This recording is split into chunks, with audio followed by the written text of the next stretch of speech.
오늘은 6장 51절 말씀을 공부하면서 함께 은혜 나누도록 하겠습니다. 51절 말씀입니다. 나는 하늘로서 내려온 산떡이니 사람이 이 떡을 먹으면 영생하리라. 나의 줄 떡은 곧 세상의 생명을 위한 내 살이로라 하시니라. 아멘.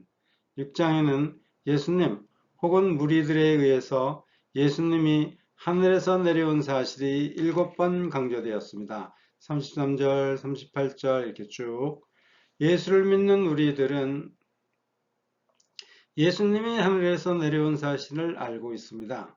그런데 6장에서 예수님은 십자가 죽음 전 사역과 죽음 후의 사역이 다르다는 사실을 내려온이라는 이 단어를 과거형으로 또는 현재형으로 사용하셔서 밝혔습니다.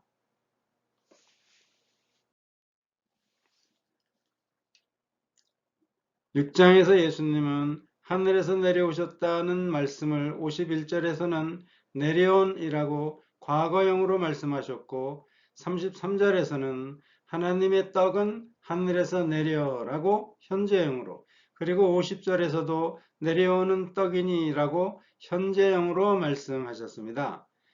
케임브리지 주석 측에 의하면 33절에 내려 51절에 내려오는처럼 현재형으로 말씀하신 이유는 예수님이 영적으로 항상 존재하시면서 끊임없이 사람들에게 자신을 나누어 주신다는 사실을 밝히시는 것이고, 51절에 내려온처럼 과거형으로 말씀하신 이유는 예수님이 딱 한 번 인간을 구원하시기 위해 이 세상에 오신 사실을 밝히시는 것이라고 설명합니다. 십자가 죽음 사건 전과 후에 예수님 사역의 차이점이었습니다.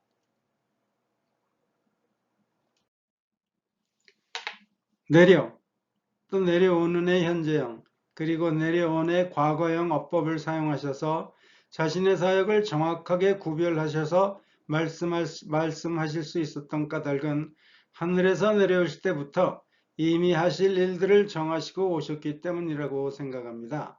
요한복음 3장에서는 하늘에서 땅의 일을 다 보셨다고 암시도 주셨는데 예수님은 진짜로 하늘에서 내려오셨습니다. 내려오는 성육신을 의미합니다. 51절에서 산떡이라고 말씀하셨는데 예수님은 계시록 1장 18절에서 곧 산자라고 말씀하셨습니다. 그리고 예수님은 요한복음 4장 10절에서 생수를 주신다고 말씀하셨습니다. 예수님이 말씀하신 산, 생수와는 별로 관계는 없지만 신약에는 생명의 도, 산제사, 산소망, 산돌 등의 표현으로 예수님을 묘사했습니다. 51절에서 예수님은 자신이 산떡이라고 말씀하셨고 35절, 48절에서는 생명의 떡이라고 말씀하셨습니다. 그리고 이 떡을 먹으면 영생하리라고 51절에서 말씀하셨고 54절에서는 내 살을 먹고 내 피를 마시는 자는 영생을 가졌고 라고 말씀하셨는데, 영생을 주는 살과 피의 의미는 잠시 후에 구약의 속죄제 제사 그리고 유월절 제사를 설명드릴 때 말씀드리겠습니다. 떡을 먹으면 영생하리라는 말씀과 살을 연관지어 살을 먹으면 영생을 얻는데, 예수님의 십자가 죽음이 갖고 있는 의미를 믿을 때 영생한다는 의미입니다. 우리가 5장 26절 말씀을 공부하면서 생명의 원천이신 예수님을 믿은 우리에게 예수님이 생명을 주셔서 우리가 영생을 얻었고 사망에서 생명으로 옮겨진 이치와 유사합니다. 예수님이 51절에서는 미래형으로 영생하리라고 말씀하셨고 54절에서는 영생을 가졌고 라고 현재형으로 말씀하신 이유를 설명드리겠습니다. 현재형 시제죠. 51절에서 영생하리라고 미래형으로 말씀하신 이유는 십자가 죽음 전에 예수를 믿는 사람들을 향한 말씀이시고, 54절에 영생을 가졌고 라는 이 현재 완료 시제형으로 말씀은 십자가 죽음 후에 예수를 믿는 사람들을 위한 말씀입니다. 특별히 54절에 영생을 가졌고 라는 말씀을 참조하면 예수님 십자가 죽음의 의미를 믿을 때 영생을 소유한다는 의미입니다. 6장 54절 말씀입니다. 내 살을 먹고 내 피를 마시는 자는 영생을 가졌고 마지막 날에 내가 그를 다시 살리리니. 아멘. 십자가에서 나를 위해 죽으시고 또 나에게 부활 있음을 보여주시기 위해 부활하신 예수님을 믿으면 영생을 가졌고 라고 말씀하셨지만 영생의 시작은 예수님 재림 후에나 가능합니다. 이러한 이유로 마지막 날에 내가 그를 다시 살리리라고 말씀하셨습니다. 영생을 가졌고 라는 말씀의 의미는 지구에 살고 있는 믿음의 성도들에게 천국 시민권을 주셨다는 의미라고 생각을 합니다.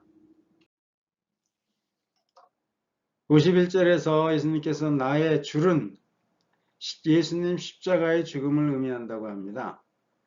51절에서 예수님은 내려온 산떡이라고 성육신을 말씀하셨고 십자가 죽음을 암시하셨습니다. 예수님이 성육신하시고 십자가에서 돌아가셨습니다. 그리고 이러한 사실을 믿는 우리에게 생명을 주셨습니다. 생명을 얻었으니 우리는 새로운 피조물입니다. 사도 바울의 고린도 후서 5장 말씀처럼 우리는 새 피조물이 되었습니다. 고린도 후서 5장 17절 말씀입니다. 그런즉 누구든지 그리스도 안에 있으면 새로운 피조물이라. 이전 것은 지나갔으니 보라 새 것이 되었도다. 아멘. 참고로 사도 바울의 피조물은 모든 창조물이 피조물입니다. 91절에서 내 살이라고 말씀하신 이 살, 스록스는 예수님을 의미하는데 복음서에서 살이 예수님을 지칭하는 구절은 요한복음 1장 14절 말씀이 육신이 되어 우리 가운데 거하시며 우리가 그 영광을 보니 아버지의 독생자의 영광이요 은혜와 진리가 충만하더라. 아멘. 그리고 누가복음 24장 39절 말씀 내 손과 발을 보고 나인 줄 알라. 또 나를 만져보라. 영은 살과 뼈가 없으되 너희 보는 바와 같이 나는 있느니라. 아멘. 대부분의 경우 이 사록스는 일반적으로 육신, 몸, 살로 번역되었다고 합니다.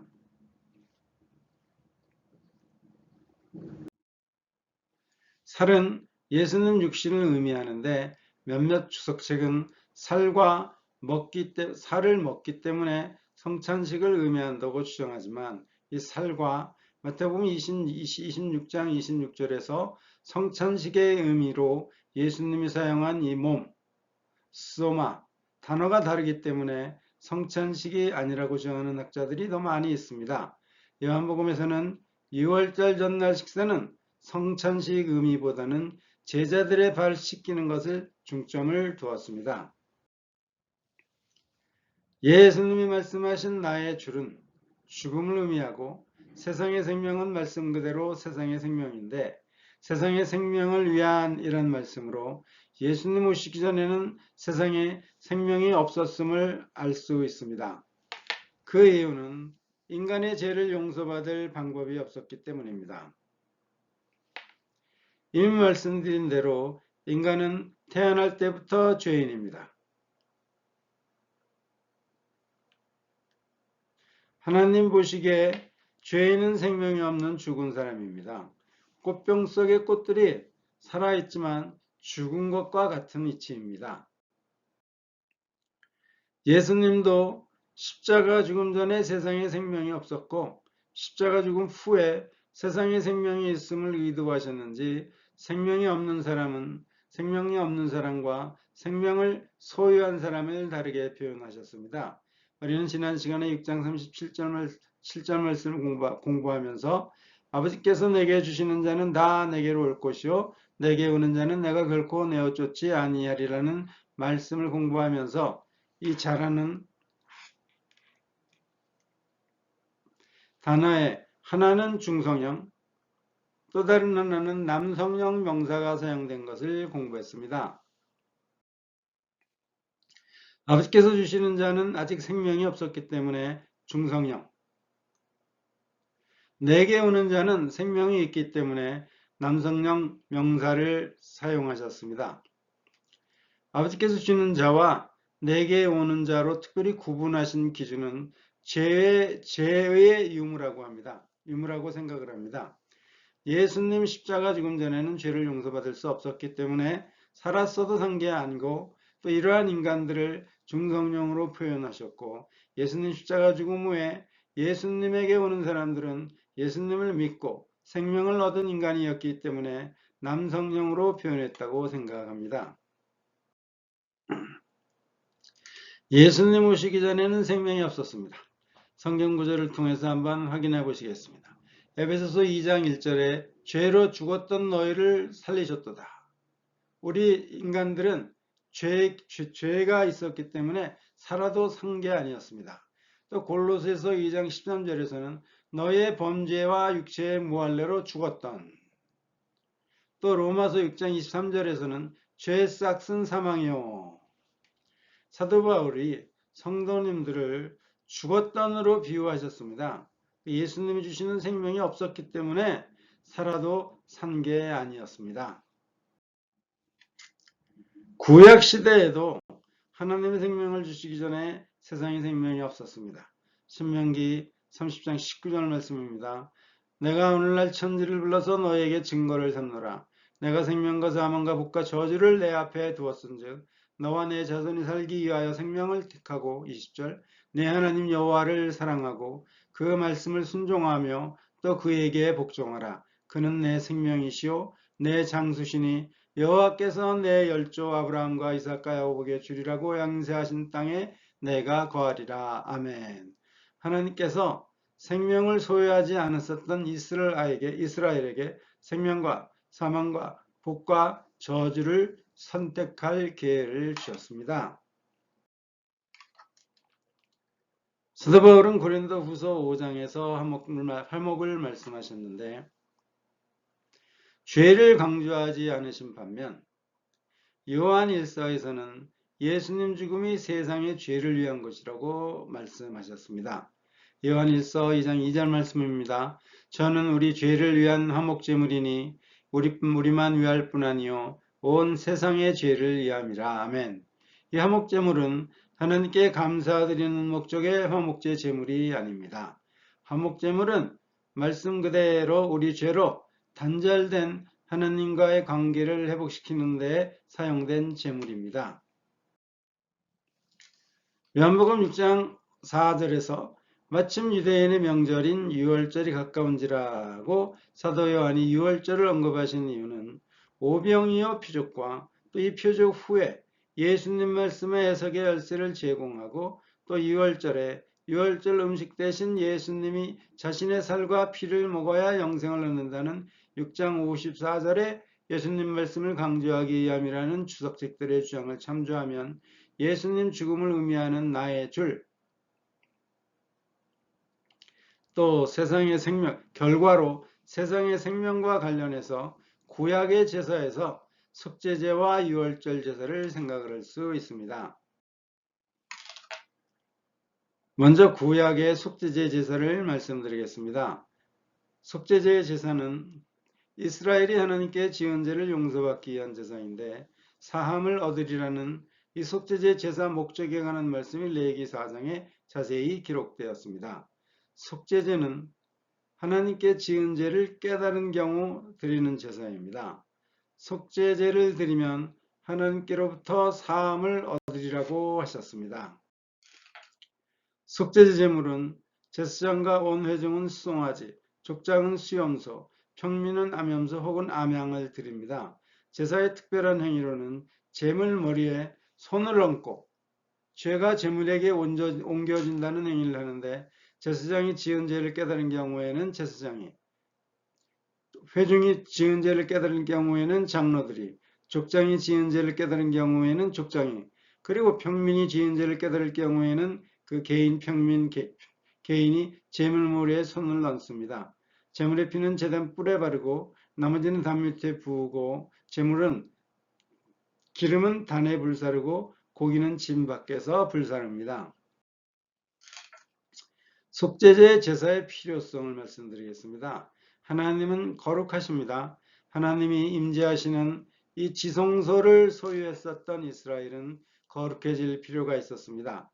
거룩해지기 위해서는 죄를 용서받고 하나님과의 관계를 회복하고 올바른 관계를 유지해야 하는데 속죄제를 드리면 하나님으로부터 용서받습니다. 이러한 이유에서 속죄제 제사를 명하셨습니다. 하나님은 거룩하십니다. 하나님이 부정하다고 정하신 것에 노출될 경우 정결의식을 통해 정결함을 얻어야 합니다. 근데 이 복잡한 의식을 예수님이 십자가에서 다 해결하셨습니다. 나를 죄인이라고 규정하는 기독교를 이해할 수 없다고 생각하는 사람들이 많이 있습니다. 그러나 우리가 죄인이 아니라면 예수님이 이 땅에 오실 필요가 없었습니다. 기독교는 아담과 하와가 죄를 지었고 모든 인간이 태어날 때부터 이 죄를 물려받고 태어났다라는 사실을 인정을 합니다. 내가 의도하지 않았는데 이 김씨라는 이 성씨를 물려받았듯이 말입니다.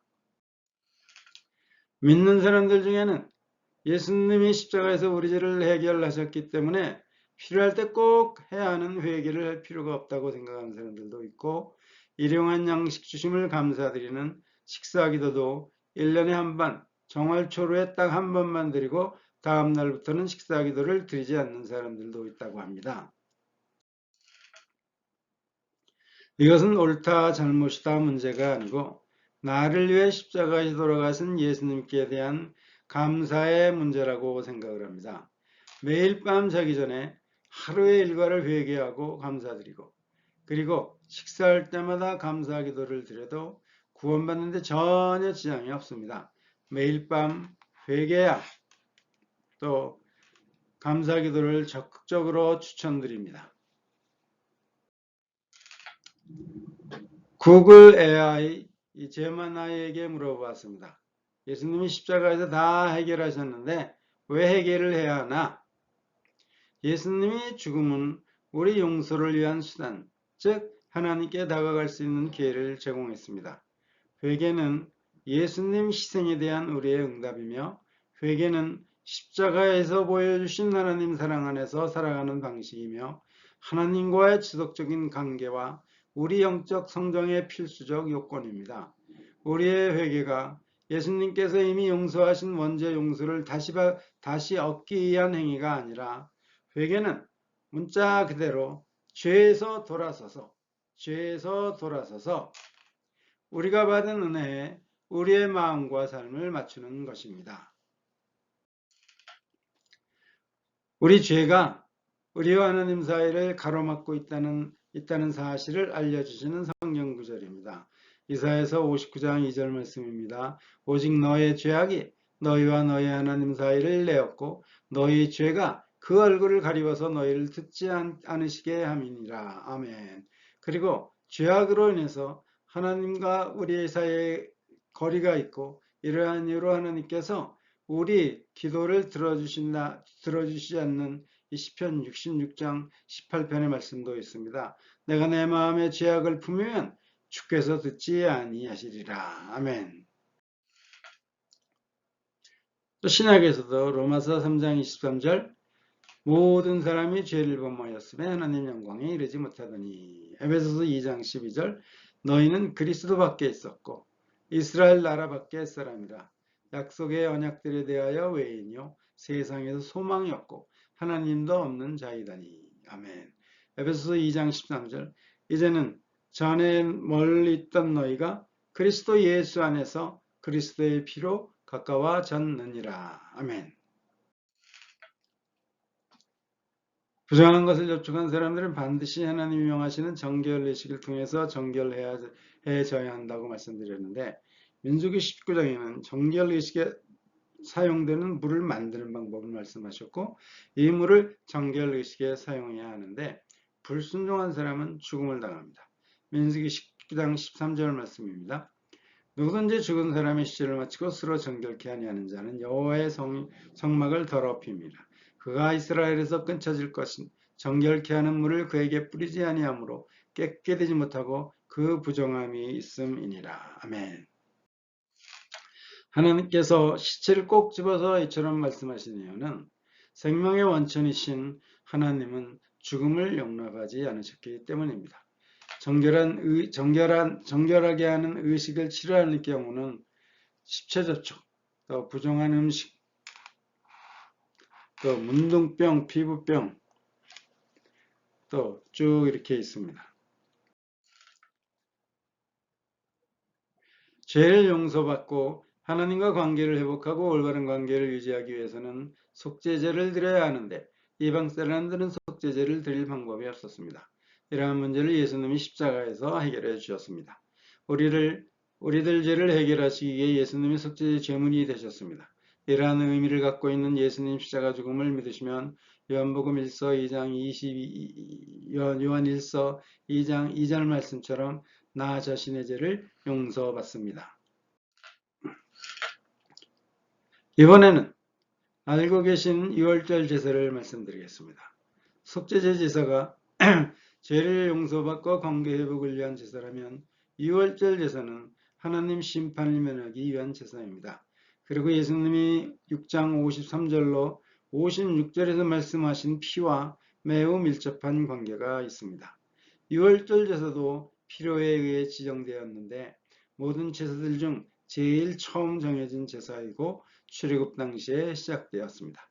출애굽기 12장 13절 말씀입니다. 내가 앱 땅을 칠 때 그 피가 너희의 거하는 집에 있어서 너희를 위하여 표적이 될지라. 내가 피를 볼 때 너희를 넘어가리니 재앙이 너희에게 내려 멸하지 아니하리라. 아멘. 사도 바울이 로마서 5장, 고린도전서 5장에서 예수님의 죽음을 유월절 제사에 비유해서 말씀하셨습니다. 로마서 5장 9절, 그러면 이제 우리가 그 피를 인하여 의롭다 하심을 얻었은즉 더욱 그로 말미암아 진노하심에서 구원을 얻을 것이니. 아멘.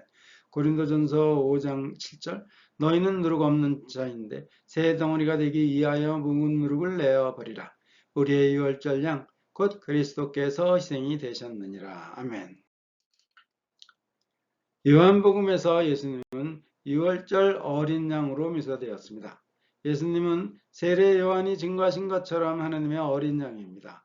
요한복음 1장 29절과 36절에서 보라, 세상 죄를 지고 가는 하나님의 어린 양이로다. 아멘. 하나님의 어린 양은 유월절 제물을 의미합니다.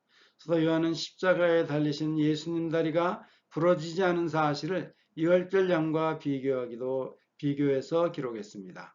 십자가에서 처형당하는 사람의 다리가 부러지는 것은 매우 중요한 의미가 있습니다. 양팔이 십자가에 고정되어 숨쉬기가 쉽지 않기 때문에 다리에 힘을 주어 몸을 위로 올려 숨을 쉬게 하는데 다리가 부러지면 힘을 줄 수가 없어 공기순환이 안 돼 폐에 물이 차서 금방 죽게 됩니다. 요한복음 19장 36절에서 출애굽기 12장 46절 또 민수기 9장 12절에 그 뼈를 하나도 꺾지 말아서라는 말씀이 실현되었다고 기록했습니다. 요한복음 19장 36절 말씀입니다. 이 일이 이룬 것은 그 뼈가 하나도 꺾이지 아니하리라는 성경을 응하게 하려 함이라. 아멘.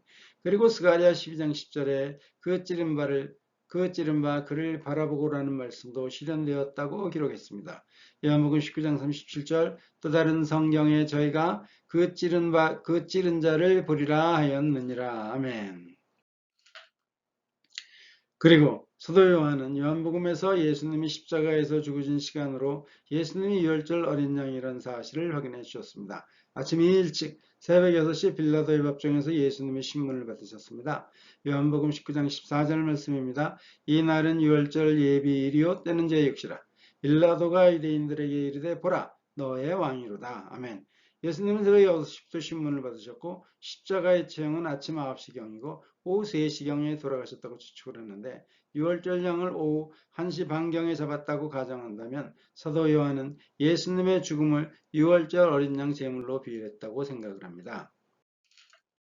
그리고 요한복음 6장 16절을 공부하면서 유월절 제물을 잡는 시간을 랍비 알프레드의 책 인용해서 유월절과 안식일이 겹치는 경우 오후 한 30분경에 유월절 제물을 잡았었다고 말씀드리기도 했었습니다.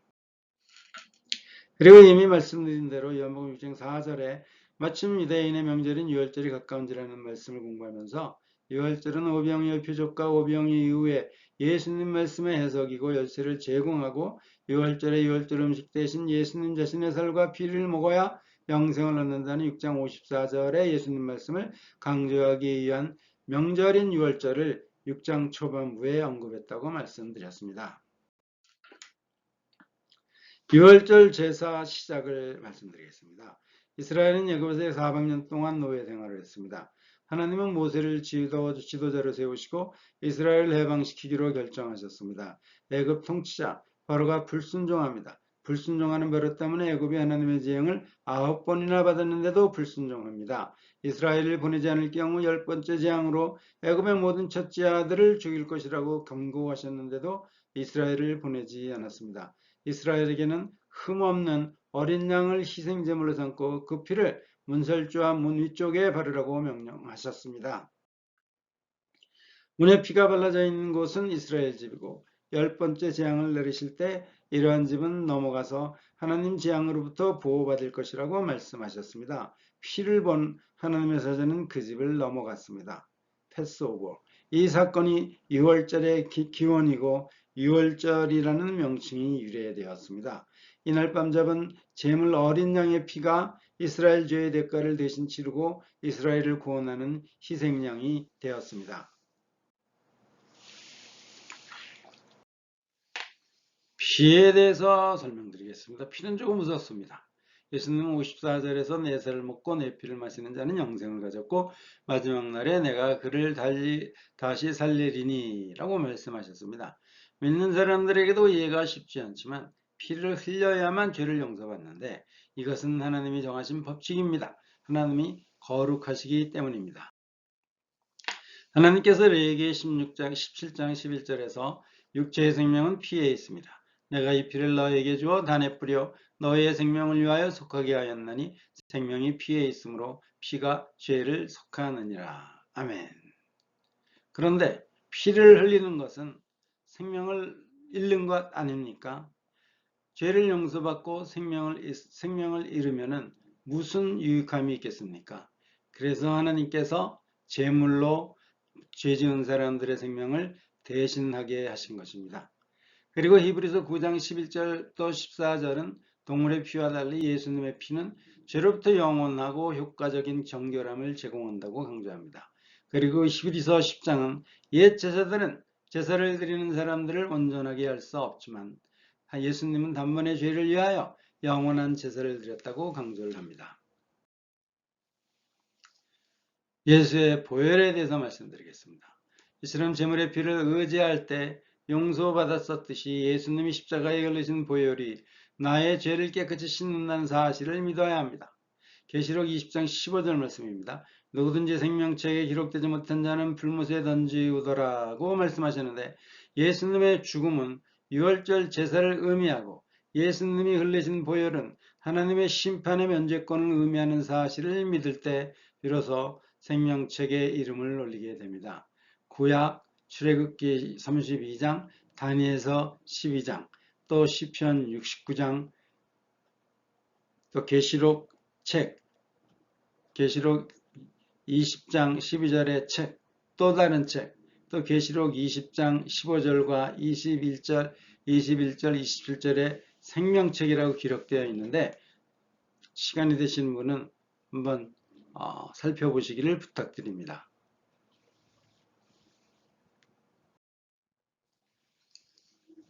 히브리어로 이 떡을 의미하는 단어가 시리아어, 아랍어로 살을 의미하기도 한다고 합니다. 속죄제와 속죄일 제사의 차이점을 말씀드리겠습니다.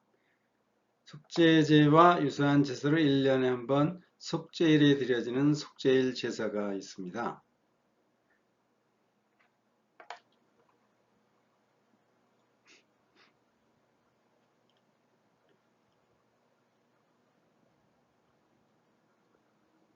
속죄일 제사의 가장 큰 특징은 대제사장이 1년에 한 번 지성소에 들어가서 하나님을 만나는 것입니다.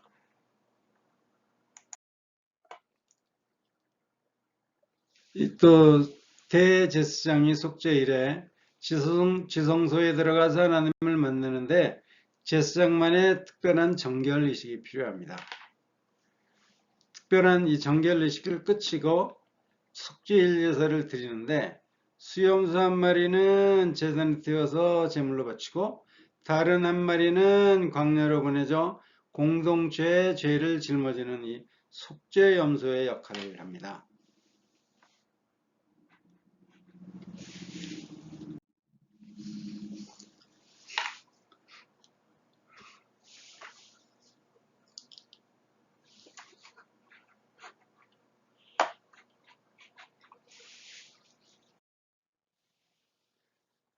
제가 표를 만들었습니다. 속죄제와 속죄일 제사의 차이점, 또 제사를 드리는 사람들, 제사 방법,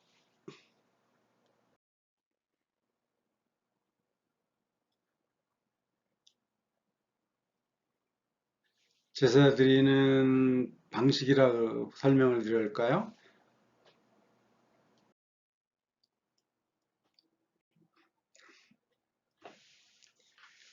속죄제와 속죄일 제사의 가장 큰 차이점은 이 수염소 머리에 안수하고 진 밖으로 아주 멀리 떠나보내는데 자신들의 죄를 지성소에 계신 하나님이 더 이상 기억하지 않는다는 의식입니다.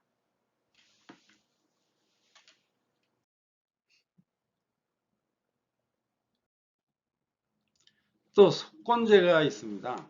속건제는 하나님 성물에 손해를 끼친 경우들이고 또 개인, 이웃에게 손해를 끼친 경우 드리는 제물인데 20%를 더 드려야 합니다. 20%를. 개인에게도 20%를 더 드려야 합니다. 더 주어야 합니다. 손해배상을 하는 거죠. 번제도 있습니다. 번제는 매일 아침과 저녁에 감도 드려졌는데